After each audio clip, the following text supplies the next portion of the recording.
Introdução ao livro de Esther. É estranho pensar como a consciência da existência de Deus, ou mesmo a consciência de povo de Deus, expõe o pior da natureza de algumas pessoas. Deus, a fonte de toda bondade, bênção e alegria, às vezes se torna motivo de atos inimagináveis de crueldade, atrocidade e maldade. Existe um longo histórico de matança de homens e mulheres simplesmente porque foram vistos como lembranças ou representantes do Deus vivo, como se ao matar os que adoram a Deus fosse possível eliminar o próprio Deus. Recentemente terminamos um século marcado por um frenesi extraordinário de massacre de Deus. Não é de espantar que Deus continue vivo e presente. O livro de Esther abre uma nova página nesse mundo de violência, direta ou discretamente, contra Deus e contra o povo de Deus. A perspectiva do livro transcende as circunstâncias que a provocaram.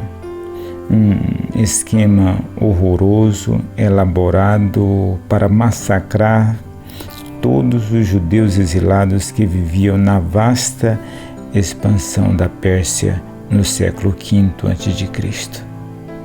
São 3 os personagens principais. Mardoqueu, identificado simplesmente como o judeu, protagoniza a história. Ele é firme, leal, sensato, temente a Deus. Sua bondade rivaliza com a vaidade maldosa e arrogante de Amã, que idealiza o plano do massacre. Esther, a jovem, órfã e encantadora, prima de Mardoqueu, que ele criou, surge da obscuridade do harém real para ocupar um lugar de honra. No fim da história, nenhum representante de Deus é morto. Por causa de uma reviravolta dramática, o plano fracassa. Mas milhões de pessoas, antes e depois de Esther, foram e continuarão sendo mortos. Dificilmente existe uma cultura ou um século sem um Amã determinado a eliminar do mundo as evidências e as lembranças da existência de Deus. Enquanto isso, o livro de Esther continua proclamando a palavra final e definitiva. Não se pode eliminar o povo de Deus. Não importa quantos sejam mortos, não é possível eliminar as comunidades de pessoas que honram e servem e adoram a Deus espalhada por toda a terra.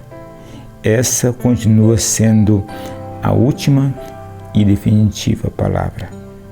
Esse judeu persa desconhecido provavelmente viveu em alguma época nos 150 anos em que ocorreram os eventos. Ou seja, ele provavelmente viveu enquanto a Pérsia ainda estava no comando do Oriente Médio, antes de Alexandre o Grande conquistar o mundo. Amã não era o único no vasto Império Persa ou no Império Grego que se seguiu a odiar os judeus. Os judeus se recusavam a dizer que seu Deus era apenas uma entre muitas opções. Por isso, enfrentavam muita repreensão social, discriminação no trabalho e, às vezes, violência. Por volta do ano 483 a 478 a.C., depois que o rei persa Xerxes destronou a rainha Vasti, ele organizou um exército de 150.000 homens em uma armada de 600 navios para vingar a derrota de seu pai pelos gregos. Ele derrotou os gregos numa grande batalha, mas um ano depois eles infligiram a Xerxes uma derrota ainda maior. Seu exército e seus navios retornaram abatidos para casa.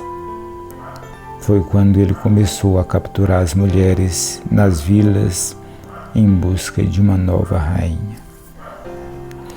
Uma ou duas gerações depois de Esther se tornar rainha, alguns milhares de judeus retornaram para Judá. Eles saíram da Babilônia e tentaram recriar um tipo de nação judaica. Apesar dos severos desafios, conseguiram construir um pequeno templo, mas nos tempos de Esther, Jerusalém era ainda um local desprotegido, sem muro de defesa.